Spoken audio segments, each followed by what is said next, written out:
قوم کا ہر فرد اپنی جگہ بادشاہ ہوتا ہے۔ کسی بھی شخص کو قومی وقار سے محروم نہ کرو۔ یاد رکھو، فوج بغیر قوم کے اور قوم بغیر فوج کے دشمن کے لیے آسان شکار ہوتی ہے۔ مجھے نظر آ رہا ہے کہ فلسطین کا خطہ امن سے ہمیشہ دور ہی رہے گا۔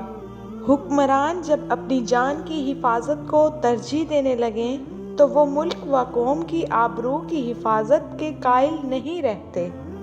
مجھے یہ نظر آ رہا ہے کہ دشمن ملت اسلامیہ میں غدار پیدا کرتا رہے گا، اور وہ دن آ جائے گا جب غداروں کی گردنیں مارنے والے دشمن کو بھی دوست کہنے لگیں گے۔ جہاں پر روٹی مزدور کی تنخواہ سے مہنگی ہو جائے، وہاں دو چیزیں سستی ہو جاتی ہیں: عورت کی عزت اور مرد کی غیرت۔ آزادی کا درد غلامی کے سکون سے 1000 گنا بہتر ہے۔ اگر اسلام کا سر بلند دیکھنا چاہتے ہو تو دوست اور دشمن کی پہچان کرنا سیکھو۔ اگر کسی قوم کو بغیر جنگ کے شکست دینی ہو تو اس کے نوجوانوں میں فحاشی پھیلا دو۔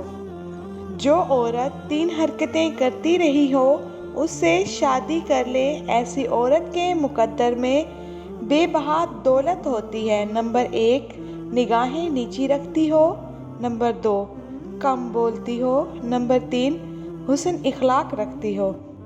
دشمن سے پہلے غدار کو قتل کرنا بہت ہی ضروری ہوتا ہے۔